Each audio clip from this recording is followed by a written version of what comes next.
Hi, everybody, and welcome back to another month of our podcast, Make America Travel Again.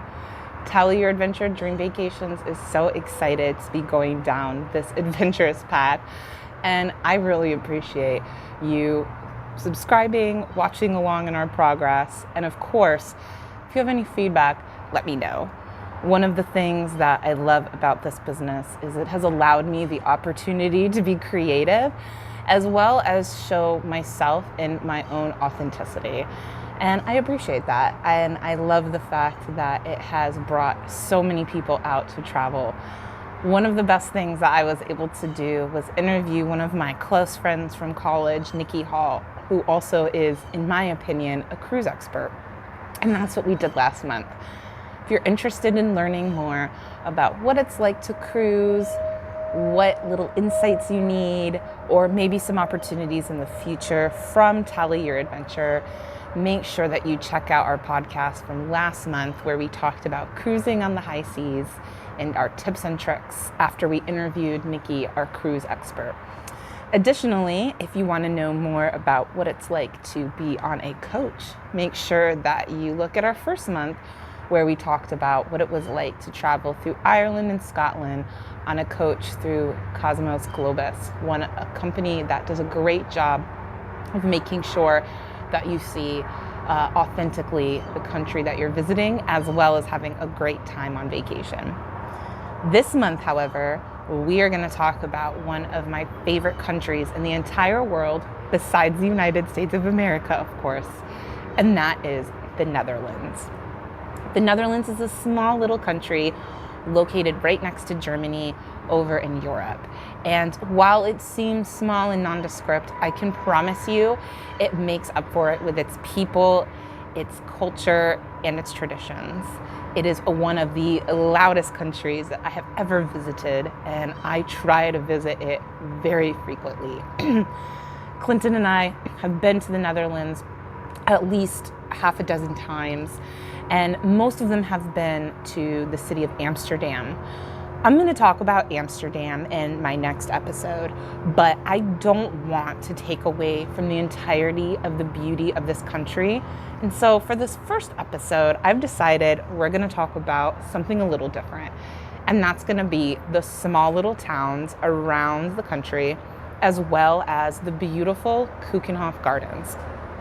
Keukenhof is a gorgeous landscape that is carefully cultivated, that doesn't just include tulips, but lilies and all sorts of different floras along the Dutch coastline.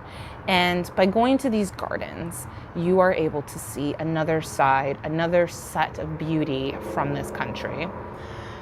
Growing up in Orlando, I went to a place called Cypress Gardens, and I loved Cypress Gardens. I think now it's part of Disney or Universal, but it was an area where you could dress up in a beautiful, beautiful dress or an outfit and walk around and have your picture taken as if you were a princess or a queen in your gardens.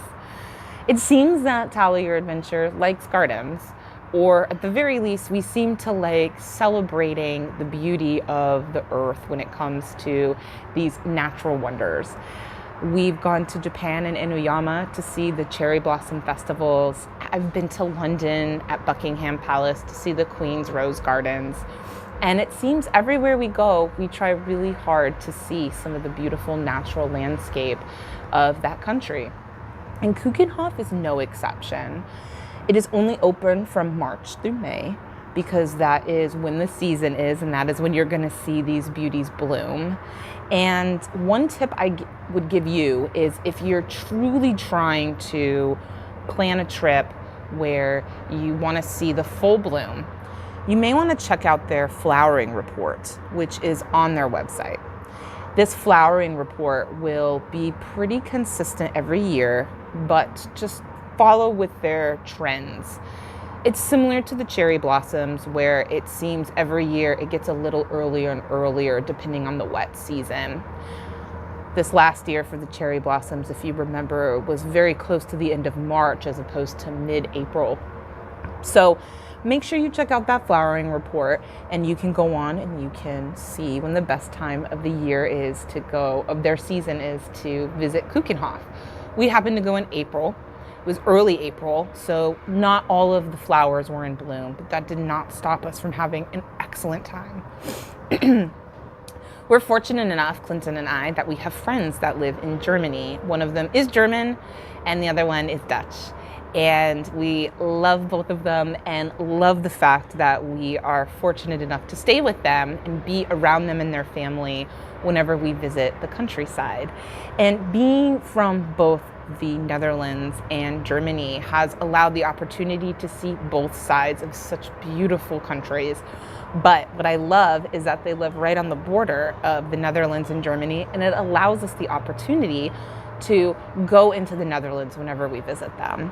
And so a couple small towns along the coastline, one of them being Noordwijk, is a beach town. This is a cute little town. We stopped in very briefly, had an excellent lunch when my friend was picking us up to bring us back over to Germany.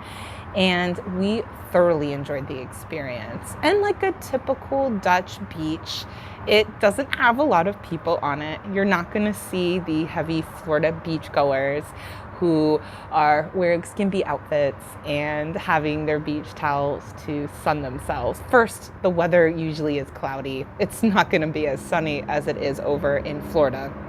And second, that's just not what the Dutch do. They enjoy being outside and they also enjoy being inside. And that's something that I truly love about it. But seeing this beach town was definitely worth the experience to look out on the ocean from the Netherlands. Herenburg is a small town along the coast that we were able to visit. That was a gorgeous little area because they have the Castle Heusberg. This castle is now open to the public, where before, of course, like most European areas, would have been reserved for those of more aristocratic upbringing. Today, you can go there with your family and sit in this beautiful open courtyard, have a drink, have some food, enjoy the time together, and just kind of be. But one of the very small, neat things to know about it is that in the 1600s, there was a woman who lived in this area. And just like the Salem witch trials that we would later have in the Massachusetts area, this woman was burned at the stake and accused of being a witch. You still can see the plaque and a little statue in the town because they did believe truly she was a witch. Hi, everybody. One of the things that I also love about the Dutch is just their amazing ability to embrace you and love you and accept you for who you are, regardless of what's going on. Frankly, as long as you're not an asshole. And that's something that we'll explore in our next episode, where I am going to talk about the area of Amsterdam. I will also talk about Utrecht, another city in the Netherlands, and then of course the Dutch and her people. What are they like? What are some very unique things that they do? What's their food like? I will tell you all about it from my perspective, and later we'll interview a friend of mine who was able to travel with us and meet my friends and see what it was like truly to travel with Tally Your Adventure through the Netherlands. I appreciate all of your support. Continue to send this to your friends, family, subscribe, like, and thank you all so much. Till next time.